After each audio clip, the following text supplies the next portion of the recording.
Hey. It's still red. It is? Yes. No, it just went red. Oh, it's Doesn't gone. mean it's Okay. recorded. Yes, Yeah. it's always supposed Yeah. to be red when it's working. Yeah. Okay.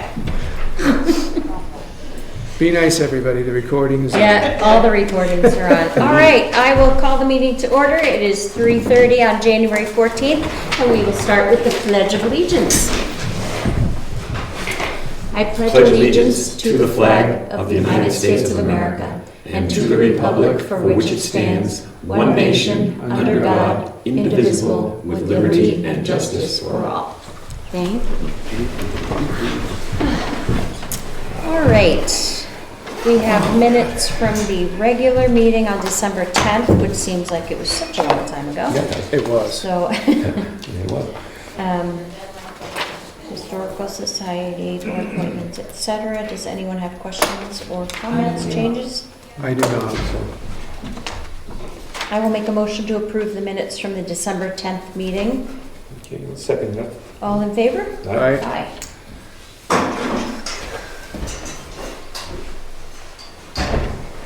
I'll tell you what, since Betsy this makes things really easy if it works for you guys. If you want to make the motion, Bob, and Frank, you second it, and that way Betsy will know for all the minute recordings, and then if there's any discussion, we can have it. Okay. Does that work for you? Yeah, so how again you want to do it? Either one of you can make, just, Okay. let's set it. You make the motion and, or Bob makes the motion, you second it, and that way we don't have to worry about Okay. logistics. Sign here, please. And then we had the, there you go. We have the non-public and, oh, let's do this first. We have the select board meeting minutes from the 27th as well. So I'll make a motion that we approve the regular meeting minutes from December 27th. I'll second that. All in favor? Aye. Aye. Aye. Thank you, that worked really well. And then we have our non-public meetings according to RSA 91-A:32A. Sign, please. And those are from our road agent meeting, so we are going to make a motion to seal those minutes. I'll make a motion that we seal the non-public meeting minutes from December 27th. I'll second that. All in favor? Aye. Aye, thank you. All right, so seal. I'm going to make a little schedule change really quickly because Scott is here. So we're going to move number 4D up to the top. This is an RSA that we've been investigating a little bit because of, through the Housing Commission. And Scott, do you want me to give a little recap on it, or do you want to? Either or. Okay. I'll do it, and then you can tell me if I'm saying anything wrong or missing it. But it gives the RSA 79E is a community revitalization tax relief incentive. We are not going to attempt to put it on the ballot this year or anything, but we're just bringing it up for discussion, and we'll be doing some research to figure out if it's something that we do want to pursue for the town of Jackson.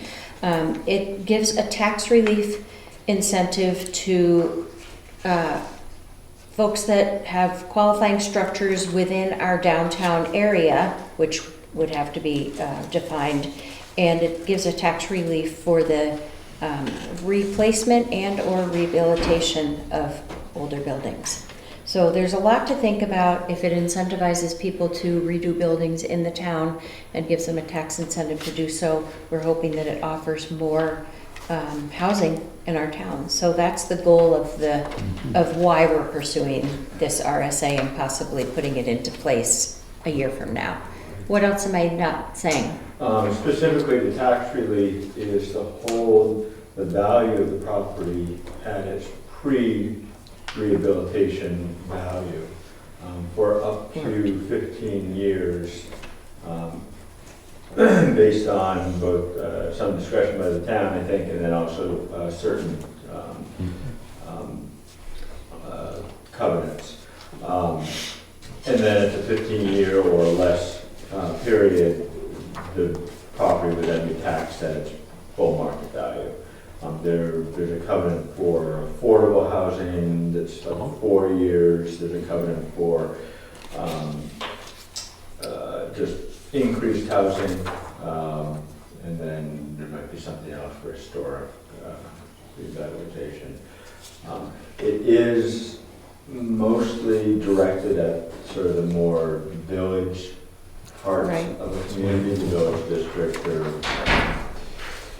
but there's some opportunity to do something outside the village district, historic buildings, but I think they need to be on some historic register, which may not offer a whole lot for the buildings I can think of that would really Well, be great to, kind of revitalize a little bit. I don't know if any of those would qualify as a historic building.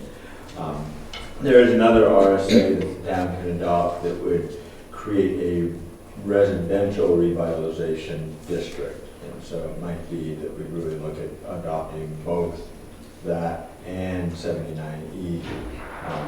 And then that would allow 79E to be applied to more like residential structures outside the village district. But I haven't looked that far into that second part. cool. Frank? I just wonder how fast and hard is this? It says community downtown district to apply to get this. You have to be within the community district or downtown district. Otherwise, a property owner can't apply for the tax relief only if. Yeah. Only if. So how does that work with what Well, affordable housing, for instance? 79E is if you're in the village district or if you are, if it's a historic structure outside the village district. There's one quote I'll read just because it's priceless. The business district acts upon the community, semicolon, or is a historic structure whose preservation and reuse would conserve the embodied energy in existing building stock. Yeah, Embodied energy. yeah. I think for us to really use it for where it would be most valuable for Jackson, which is, structures outside the village district that are probably not historic, again, would require us to adopt a second RSA that identifies a certain or everything outside the village district as a residential revitalization district. Then we can apply 79E to that other type of district. So could places like the Wildcat Tavern, Nancy Freeman's old house, those places, would Those they be? would have qualified, yes. Yes. Bob? You mentioned that a covenant about affordable housing that had a tax relief period of 4 years. Is that contained in RSA 79E? Yes. Okay.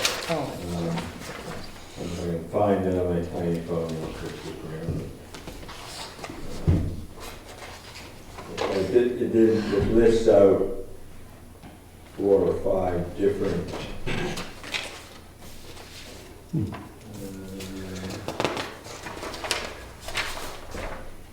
I'm fine if it's in there. That's great. Yeah. I've just got this one-page fact sheet, so I wasn't sure. right. I can send you the link. There's a guide that the New Hampshire Housing Finance Authority put out. Okay. That's pretty comprehensive and saves you from having to read the RSA itself. Yeah. And again, the goal of, one of the goals of the Housing Commission is to try to find ways to bring more housing into Jackson, whether it be through existing structures, through tax incentives, any kind of creativity that we can put out there is really our goal. So if anyone knows of any other tax incentives, any other grants, RSAs, anything that would apply to this, the Housing Commission meets once a month, and it's our meeting is tonight, but it's the second Tuesday of every month. So throwing that out there. Anything else on that? Questions? Good? I had a general question. I'm not sure where you are with it, Scott, with the Housing Commission is. I did find those covenants. Oh, okay. But my general question was, what did the town appropriated $15,000 to form the Housing Commission at the last year's meeting? How are you doing with spend down on that? Have you found grants you needed, or is it still just We've kind of? not spent anything yet. We are planning an outreach event. We're gonna be working, we have a work session, On the 26th. 26th of this month. We'll be doing some printing for that at least. Yeah. I don't know that we'd spend nearly the 15,000, so, but I believe that money doesn't disappear No. if we don't spend it, so. Right. Okay, Yeah. great. Thank So you. real quickly, up to 2 additional years for projects to create new housing units, up to 4 additional years for the inclusion of affordable housing, and up to 4 years for the substantial rehabilitation of a property on the National Register of Historic Places. Nice. All Thank right. you. Thanks, Scott. More housing. All right, No so, motion connected to that? no motion, just sort of an Okay. FYI Yeah. and a little bit of what we're looking at type of thing, so, thank you. All right, 4A, our road agent. Frank, do you want to hit this one? Yeah, we had a private meeting with Jim Langdon, who's been on the road crew, I think, for 10, 11 years or something like that. And the guys all got together and they spoke a little bit about this and who would be a good leader, and they came up with Jim. Jim has got a lot of experience. I know that Bob was in on hiring him so many years ago, and he's really grown into the job, and I think he's going to be good at this job. So, as far as a motion, do you want me to make a motion? You can make the motion? All right, make a motion that we make it this, approval, official, that our road agent, Jim Langdon, has been hired by the town of Jackson for the road agent position. I'll second that. All in favor? Aye. Aye. And we did interview him in our non-public, besides the guys talking and voting for Jim, we did interview him, talk to him, and talked about the team, and then we also are hiring another position to backfill for Jim, and that went in the Daily Sun today for the first day, or was it? No, it's been in a couple of days, I think. Tuesdays today, yeah. So if anyone is interested or knows someone that would like to join our highway department, a CDL is preferred, but if you don't have one, we'll help you get one too. And we did that for our Cameron James, our newest hire that's on the highway department, and he now has his CDL. So we'd love to bring somebody on board and work with the 3 guys that are there now that are well versed in the Jackson roads, so good trainers. Comment? What? I thought the Daily Sun was so busy contacting us all day that they wouldn't have time to post it. Right? I have a missed call on here already. I got my call. Oh, fun. Okay. Must be a So, slow news day. Yeah. Again, it's really nice to be able to promote someone from within our organization. We have been very blessed with that. Something we've always done too. Yeah. All right, 4B, Chamber of Commerce bench request. Way back sometime. Can't make it, so Okay. she has to be at next week's meeting. Okay, so we'll postpone that We're one? gonna table that one, yeah. Okay, I'll make a motion that we table the Chamber of Commerce discussion 4B to next meeting. I'll second. all in favor? Aye. Aye, thank you. Okay, thanks, Julie. So number 4C, is this just a signature from based on what we need, or do we need to discuss at all? No. So this is the acceptance of the LCHIP grant, and since the building is, the Historical Society building is owned by the town, then we need to receive the grant through the town. So the grant dollar comes to the town, and then we distribute it as invoices come in. So anything that's used, anytime any money is spent on the use of relocating the Historical Society building, that comes out of this grant money. So, Laura? How much is the grant money? It is I believe it was 250. 250,000, I think it I don't was. think it's on that form. Yeah, Thank you. yeah, it was around 250,000 though, which was really a wonderful, not a surprise, it was kind of a surprise, but a wonderful addition to their funds. So, I will make a motion to sign it, since I'm gonna read it. Municipal Certificate of Authority to accept the LCHIP grant for the Historical Society. One second. All in favor? All right. Aye. And so, are they, am I signing the I think bottom? you're just signing the bottom. Okay. Yeah. Thanks. That's what it looks like. Okay.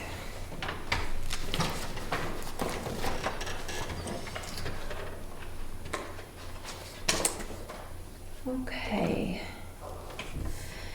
Library trustee alternate appointments. So we had some vacancies on the library trustees. So Jen Hayes has expressed an interest to be an alternate representative to the Jackson Public Library trustees. So we need a motion to appoint Jen Hayes. I'll make a motion to appoint Jen Hayes as a library trustee alternate. And I will be glad to make that second. All in favor? All right. Aye.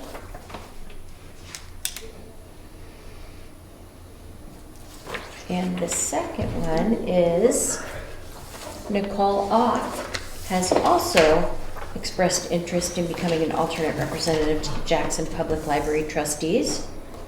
So, motion to, She's actually replacing someone, right? Nicole Off is replacing Joanne Driscoll as an oh, alternate. okay.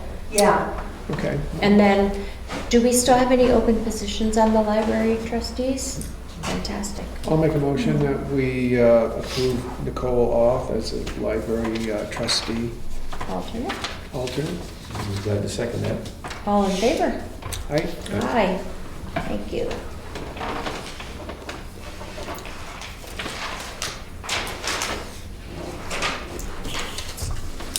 Moving along.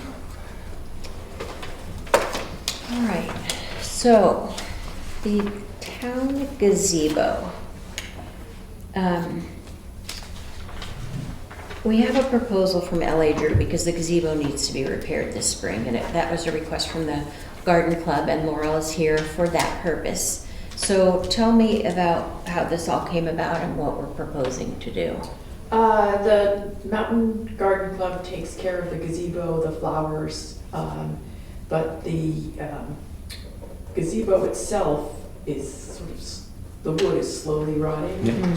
And then, so what I had requested originally was painting and perhaps repairing some of the rotten Mhm. balustrade. And then I didn't ask, but I heard that perhaps redo the roof as well.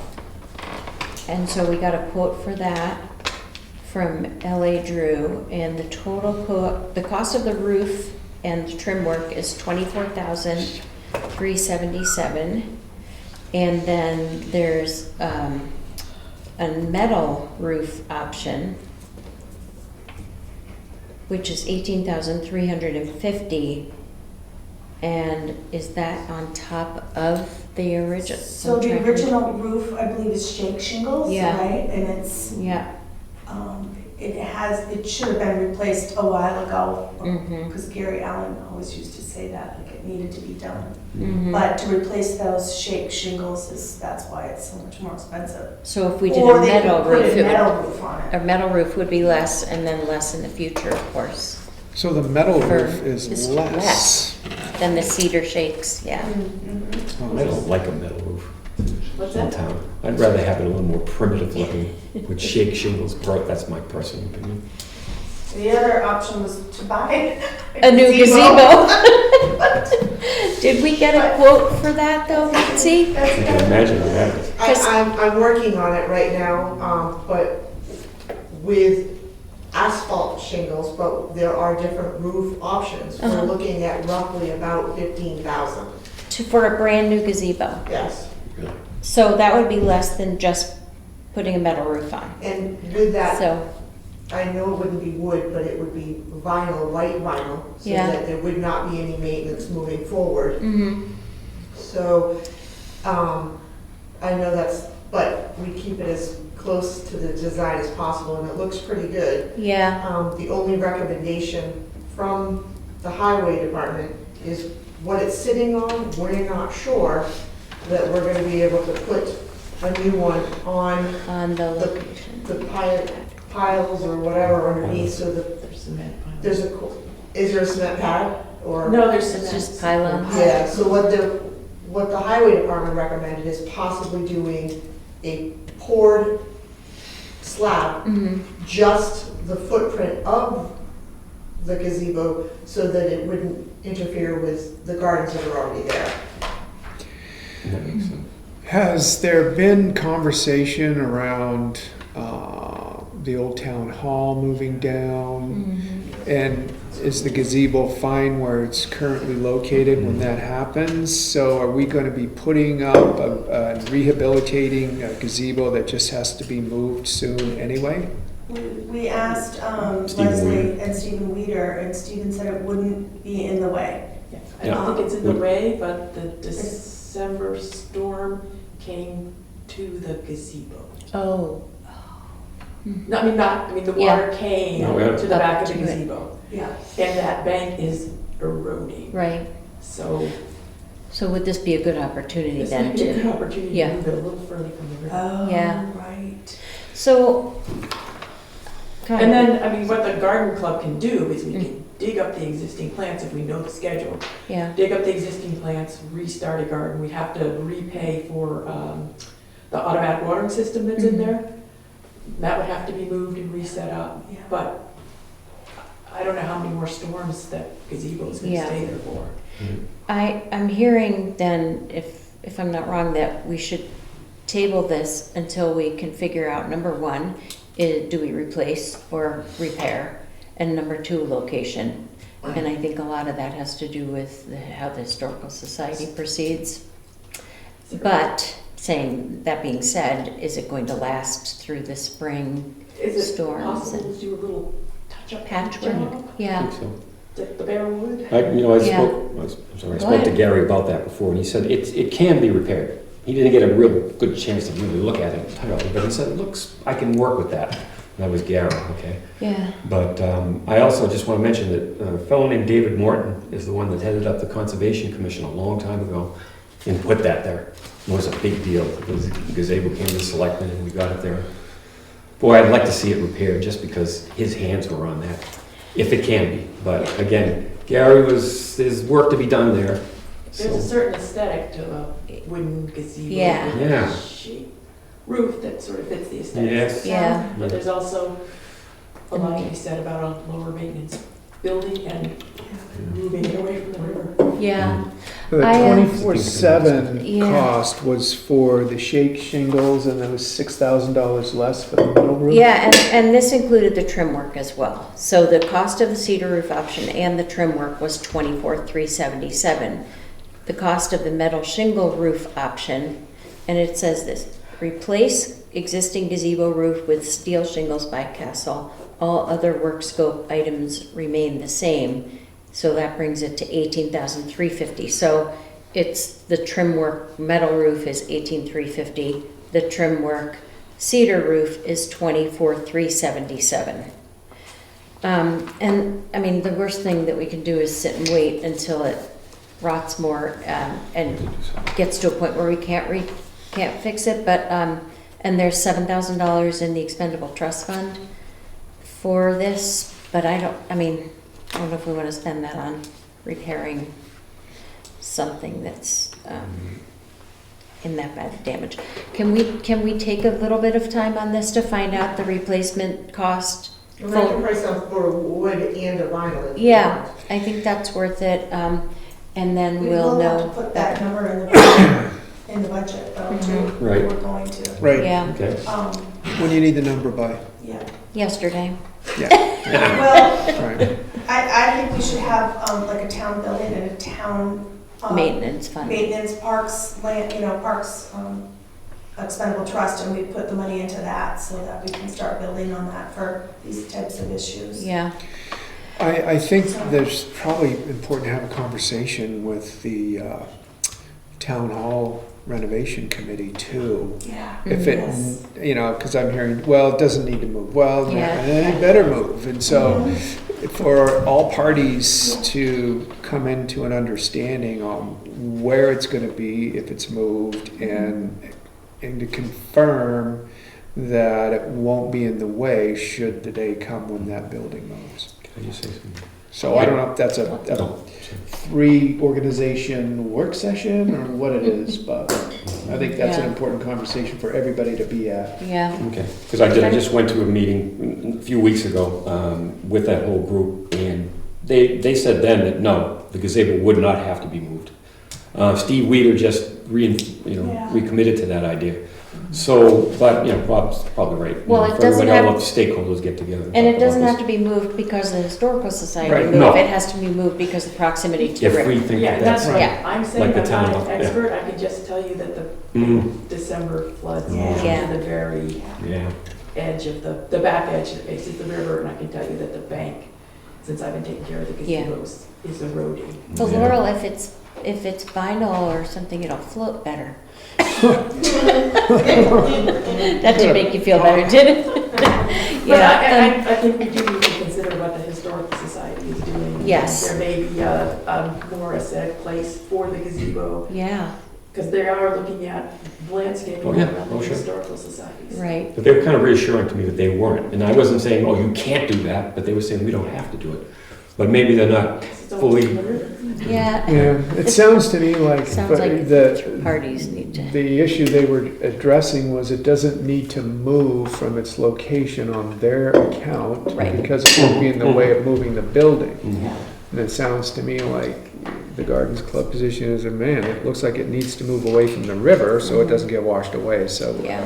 I don't want to put money in, this amount of money into something that doesn't represent a long-term fix. right, agreed. Give us a chance to get some other numbers together and we'll definitely keep this at the top of mind. And again, we've been talking about it for a couple budget years now, putting an ETF together for town-owned buildings and facilities to make sure that we have enough funds to cover things like this. So, How much did you say was in that fund right now? seven, Well, there's two separate Yeah. recreation and town improvement trusts. One is like 5,000, mm, the other one's 2,900. so it's like 7,000 to 8,000 total. They're old trust funds that have never been Yeah. used, but they're for the purpose of the recreation for the town or town's improvements. So, Well, if we added $12,000 to that, it would cover the metal roof, and then maybe if it's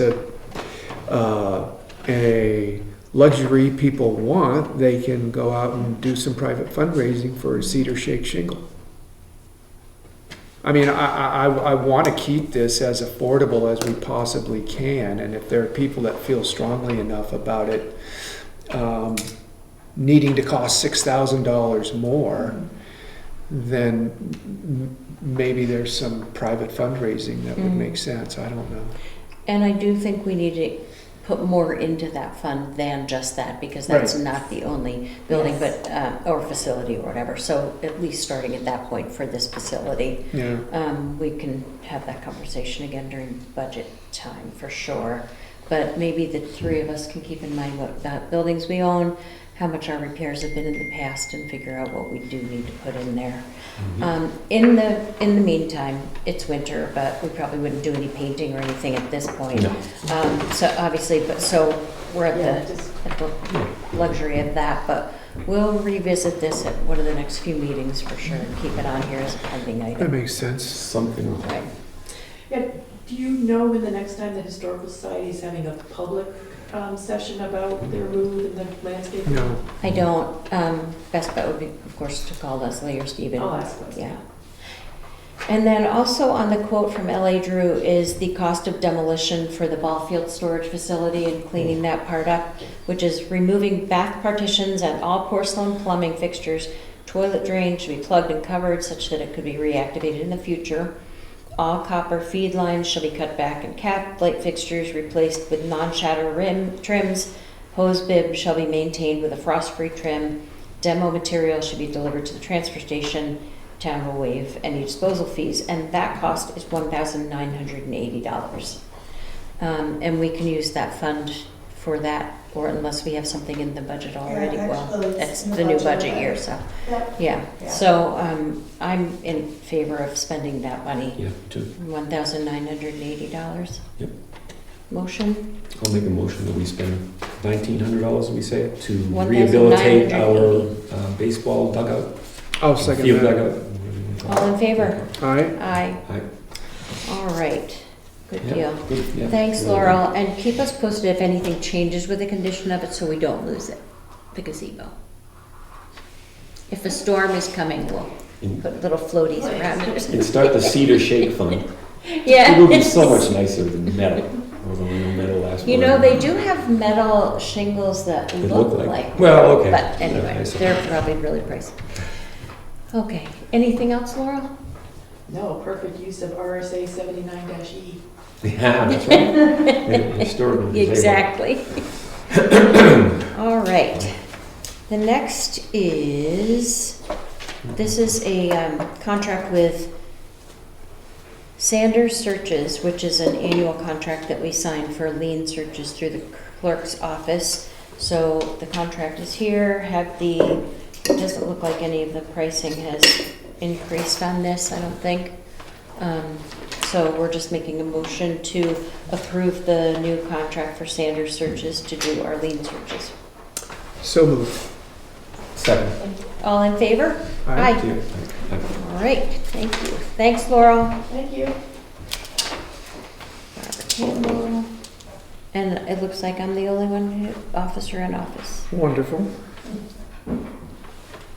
right? No, not everyone? No, but it has to be done in the meeting, so, Okay. because I think she'll need the meeting minutes. Okay, Um, thank you.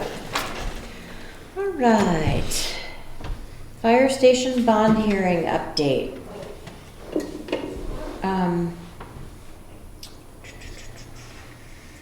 Okay, that's the next one. Any update on the bond, the bond hearing? We had a good meeting last night. We had 79-ish people Is at that the what we meeting. had? Yep. Yeah.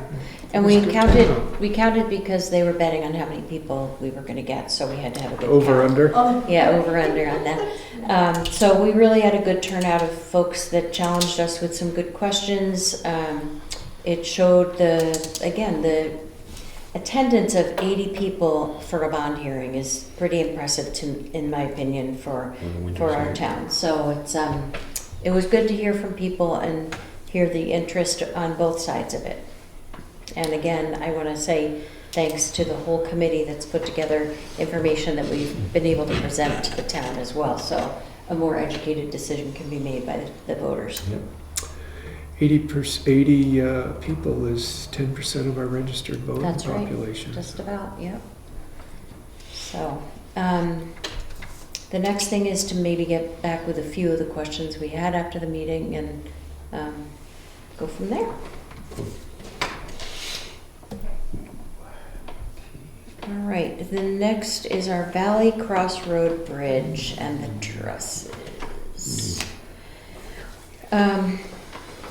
So the new cost of the trusses is expected to add $100,000 to $130,000 onto the cost. So the truss cost is at $246 less $60,000 that we had under spending on the rest of the bridge. So net, it's going to be about $100,000 to $130,000. And we still need to so we have to- cover the full we have amount to before cover we the full can amount. even submit for reimbursement from the state. Correct. So is there a motion that we need to make on this, or I is don't this? think so yet. I think we're good. I think we should probably put it, I hope, I don't know if it has to be a warrant article or if it just goes into the bridge Bridge repair. repair? But I have to check with Jason Dennis. Okay. I have to check with legal about that. Okay. So in one way or another, we'll either see a warrant article for the additional cost of the bridge or a large dollar amount of around $130,000 to go into the ETF for the bridge repair fund. Yeah. And that will depend on what the attorney says, legal counsel says. Can it be put off for a little while? A year or two or so and keep the trusses because it'll just attach? No, Or is because this about the matching money? I think it's definitely the matching money, Okay. I number was one, just but thinking also the let's do storage I of just the wanted to ask. trusses and things. I Well, know. we have a giant place to store those things, but I want to make it work. This is a good idea. And I'm glad it's happening. So I think we'll do it that way. Did you have a question on that? Yeah, well, I guess the last time we had a conversation around it, I felt like I was hearing that this was absolutely a requirement at this point by the state. Right. And we didn't have a say in whether or not this work was gonna be done. Right, Is that correct? That's still Yeah. the case. we don't. So we won't get reimbursement from the state for the bridge work unless it includes the finished truss product. From 1895. So right now, we've drawn down on our loan Oh, yeah, completely. completely We don't to, have any money left on the loan. right, So we might have to take out another loan, for- a second loan. just to cover, just to cover this. Those trusses are turning into a folly, Yes, definitely. Yeah. and it's frustrating. Mhm. Yeah, it is, and pricey. Yeah, I have to say something because I don't believe it's a folly. I think it's a great piece, putting those from 1895 and, trying to have a little bit of a link to the past. I think it's a good idea, but it's obviously going to cost us a little more than Well, we thought. that's the thing, is the dollar amount. I mean, Yeah. it's that's the hundreds of thousands of dollars This is for gonna be history, and I Four hear, times the amount. yeah. Remember the $1 million bridge in Portland? Oh, yeah. Yes. That's a cheap bridge now. Oh, my Well, let's goodness. just see how it So, all right, so that's the pending update on that one. All right, on to short-term rentals. Mr. Kevin, you are up. Oh, yeah. So I guess you guys, I saw the email Yeah. about complaining about the unit over there. Could you explain it again? I didn't see it. I guess I missed it here. What was it exactly? It was one of the condo units over at the Wentworth complex. Yeah. It's a short-term rental. Mm-hmm. And just after the fire, I just went over the list of who was renting. And as you know, over the years, they've had to change out a lot of the windows because they didn't meet egress, because they're only 13 inches wide. Mhm. So that makes fire marshal's office looks at that as an imminent danger. Mhm. That's what they basically say. So anyway, so the owners, they basically hire contractors and change them out. And the maintenance company, for a while, was setting them up with a contractor, and so they all have the same windows and all that. So anyway, this gentleman thought he was on the list to have them done, but they just, like I said, they never got done. So anyway, I talked to the maintenance company, and they no longer set that up with contractors, and they just don't want anything to do with it. So it's up to the actual owner of the condo to get a contractor to change out the windows. So I talked to him twice. I talked to him actually this morning, and he's gonna get a contractor and get that done, this spring or summer, as soon as he can. And I also pointed out there was an issue with they have a loft up the staircase, and there's only a skylight, so there's no second means of egress. So same thing, you can't have a loft without any egress. So he knows that, so he's gonna be taking the beds out of the loft area, and he'll still have the 2 bedrooms to rent, in the future. Okay, so they Is he are ever- remedying this They are, yeah. temporarily by Yeah. changing their listing, by not having people sleep up in the loft area. And then once this gets approved, I'm sure you'll see a building permit for it, Exactly. obviously. Yep. So once that Hopefully gets done, Yep. Is he currently advertising as 3-bedroom prop? Hey, well, he says he has a 3-bedroom condo, but he says in the advertisement he only rents 2. And that's on the short-term rental agreement that he signed. So okay, I don't know why they call those places 3 bedrooms. yeah, I really don't know, because it's just a loft there. You go up a set of stairs, and a lot of places just have either like an office up there or What does the tax card say? you know? Three It does- bed, It does say 3 bedrooms, yeah. yeah. Yeah. So I think when they were built way back, Mm, that mm. was one of the things that they allowed. I don't know how many, I don't think anyone looked at the fire code, you know, when they built this place. So even by going downstairs to the 2 bedrooms, Mhm. he still does not have adequate egress because of the window size? Yeah, because the front bedroom, there's a 4-unit casement window. Yeah. And like I said, 13 inches wide, so they've been changing out those to a 3-unit. And then the other window, which is kind of like down another level, is a 3-bay, which they change out to a 2-bay casement window. So my question is, Yeah.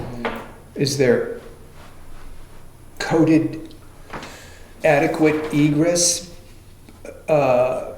until those changes are Right made? now, no. So So he shouldn't if be- he's continuing to rent as a short-term rental, Mm.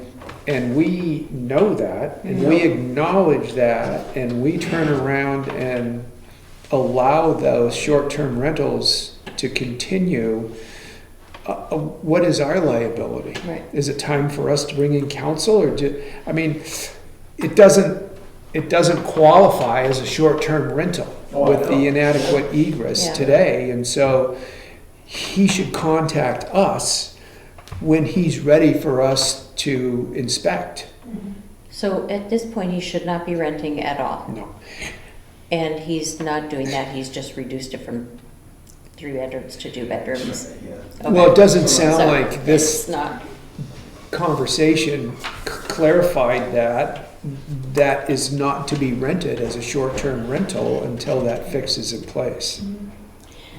So I don't see how we can. That's can one of move the reasons forward. I checked the list, because of liability. I'm like, you know, yeah, after the fire, I'm like, I want to make sure, you know, every place that's rented over there has means of egress. right. And I don't have the power to, you know, stop him from renting, but you guys do. Yeah, so I'd like to make a motion to send a violation notice with a first warning to the owner of 82A. 82 acres, right? We'll second that. All in favor? Aye. Aye. In the violation notice, does it state the reason for the violation? And it's Yes. an inadequate, Yes. Egress. out-of-code egress. And then obviously you'll keep us posted, Kevin, if you see Oh, building yeah, permits yeah. and things like that. Is he, so there's, where does the owner live? Out of state, I forget where, So- might be Madison. So this was a phone conversation or a Zoom call? Yeah, yeah. Yeah. All right. Okay.